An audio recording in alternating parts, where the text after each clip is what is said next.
Eux, ils marchent par la foi et non par la vue. Mais moi, je vous conseille vivement de marcher par la connaissance scientifique et historique, notamment celle de nos ancêtres kémites, par les cinq sens et par l'intelligence. À vous, à Pierre.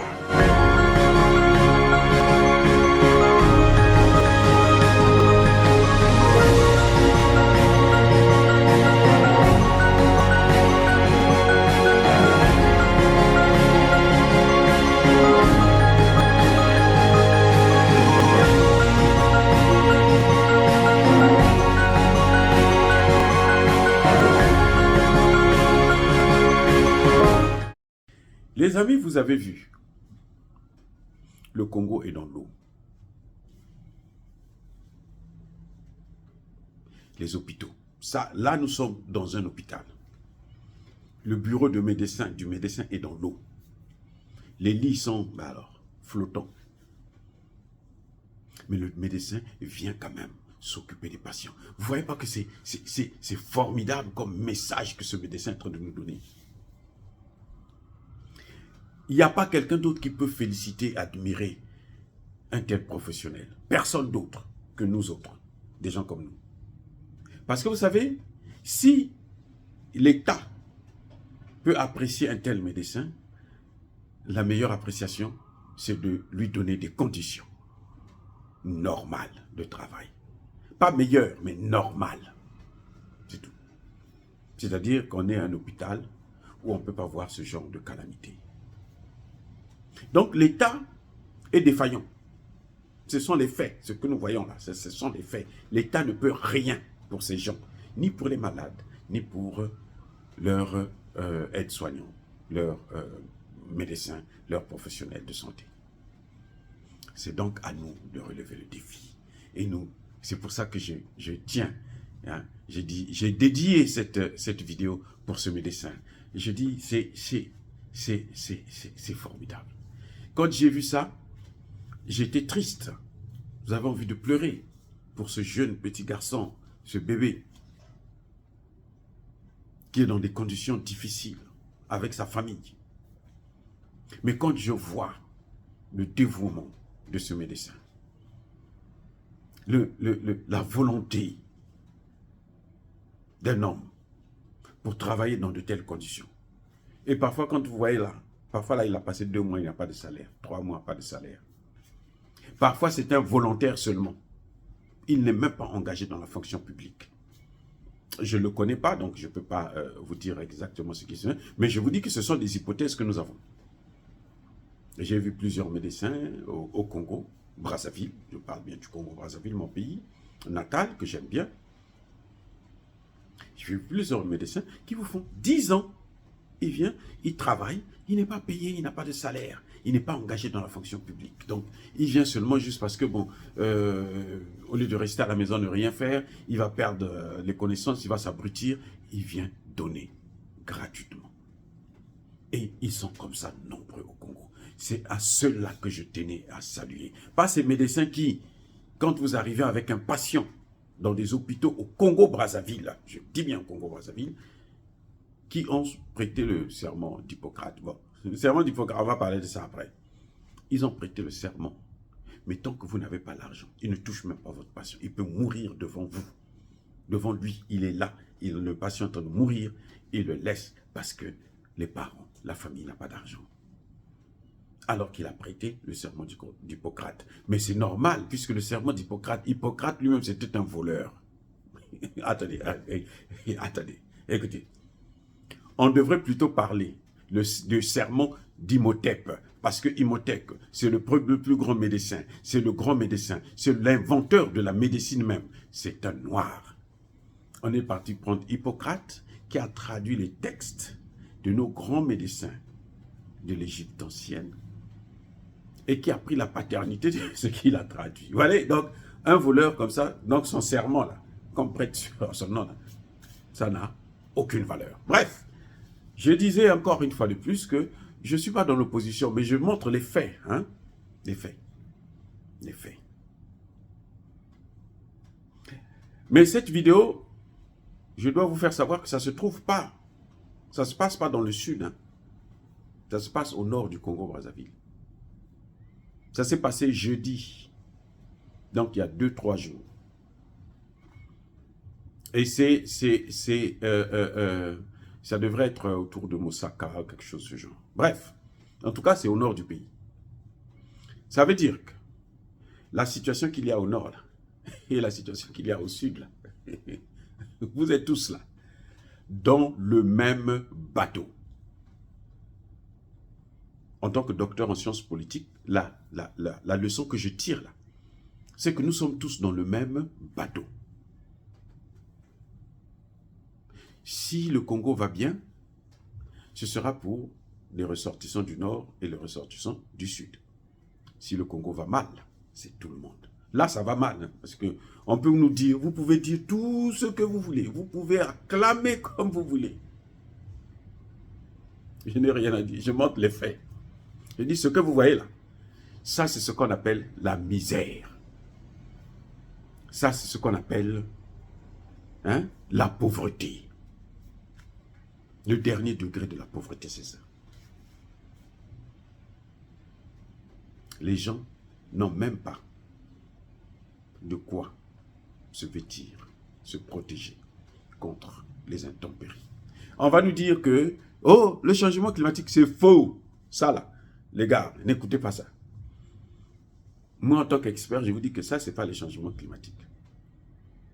Ça, c'est la gestion. Bon. J'ai dit, hein, ce n'est pas le changement climatique qui entraîne ça. Parce qu'on gère mal notre système d'urbanisme. C'est pour ça qu'on arrive à des situations pareilles.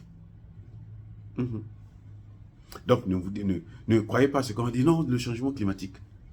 Et ça, le FMI, là, c'est là que ça nous amène. Quand vous entendez, on va au FMI, on a pris les accords, on a traité les accords, c'est pour ça. C'est ça, le FMI.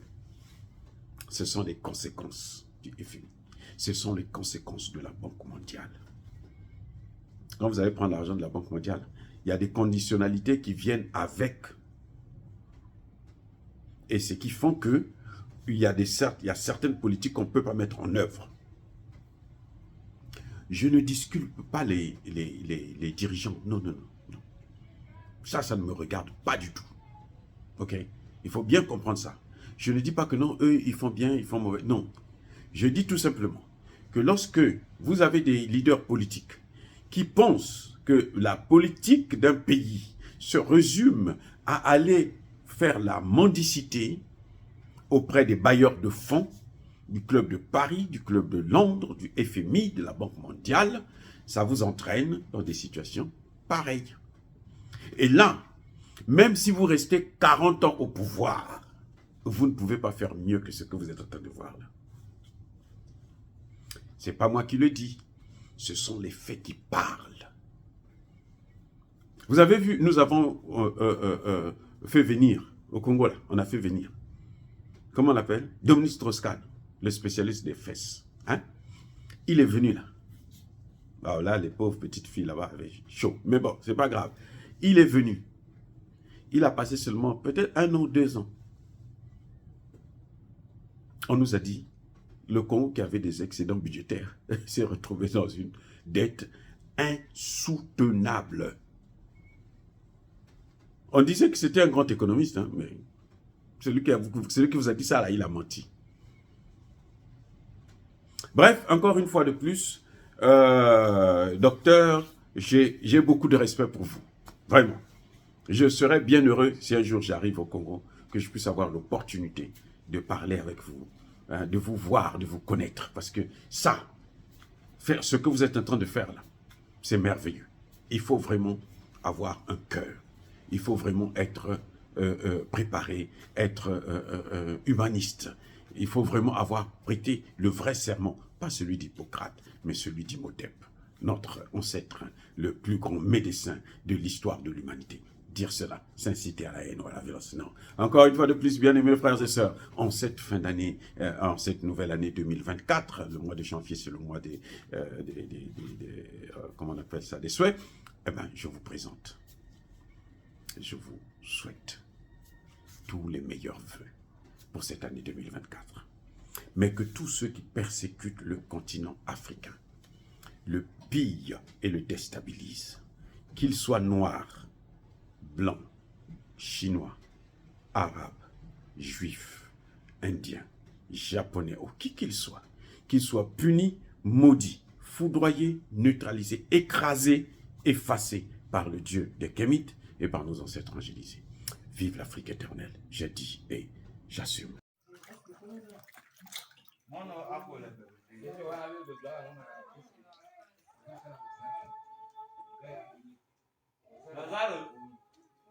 Lazare, moi non, asthénie physique, tu baisses fort, tu baisses fort.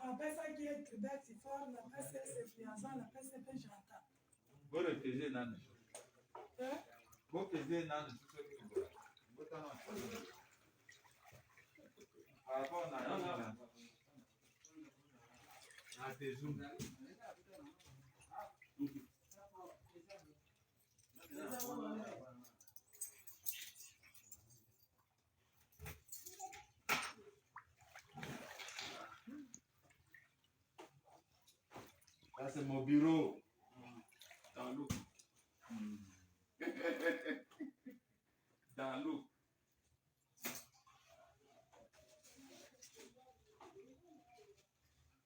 Yo, il y en a pas tout. Ça, il pas. Il y a tout. Yo, il y en a pas tout.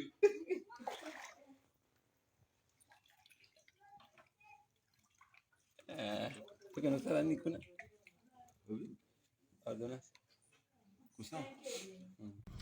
Otep à tous, bienvenue sur la chaîne des panafricanistes par essence, par conviction et par excellence. Celle des citoyens kémites par nécessité et obligation de combat. Nous sommes une chaîne qui n'est guidée que par nos ancêtres et rien que par les ancêtres qui appartiennent à l'égrégore du monde noir. Par conséquent, nous ne croyons en aucun Dieu venu de l'étranger. Toutefois, cette vidéo n'est aucunement destinée à inciter à la haine ou à la violence, car nous menons un combat qui est d'abord et avant tout spirituel, intellectuel et démocratique.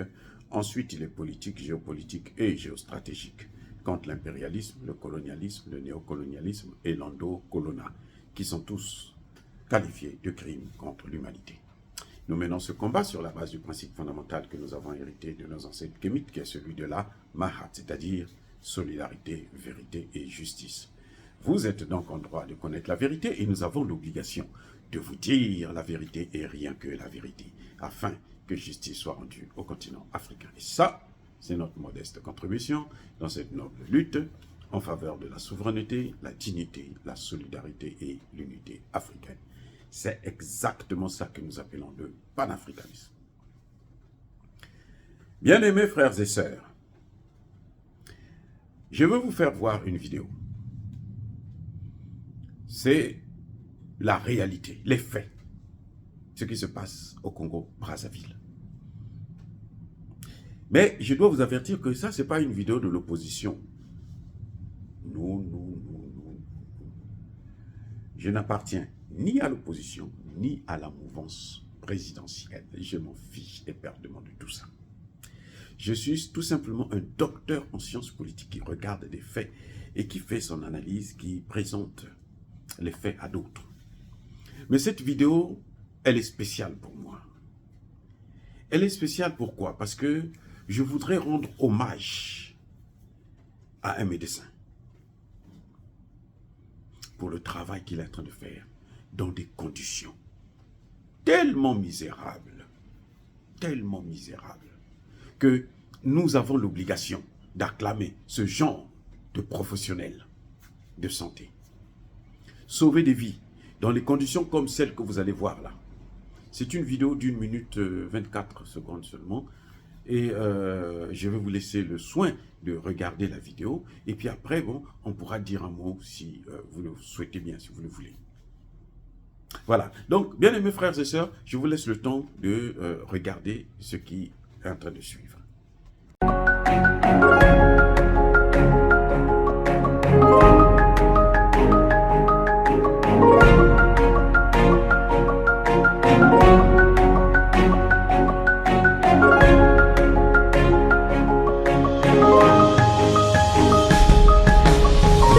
Bien-aimés frères et sœurs, vous connaîtrez la vérité et la vérité vous affranchira. Ça, c'est pas moi qui le dis, c'est la Bible qui le dit. Mais moi, je vous dis mieux. Vous connaîtrez la vérité historique, notamment celle de vos ancêtres kémites, et vous aurez une vision globale de ce que c'est que la vraie souveraineté politique. J'ajoute, vous reviendrez à la spiritualité africaine ancestrale et vous comprendrez les enjeux de l'indépendance économique. Et pour terminer, vous accepterez votre identité culturelle kémite et vous obtiendrez deux choses. La première, c'est la paix. La seconde, c'est le développement, à une condition. L'unité de toute l'Afrique noire, l'unité de tous les Noirs du monde entier.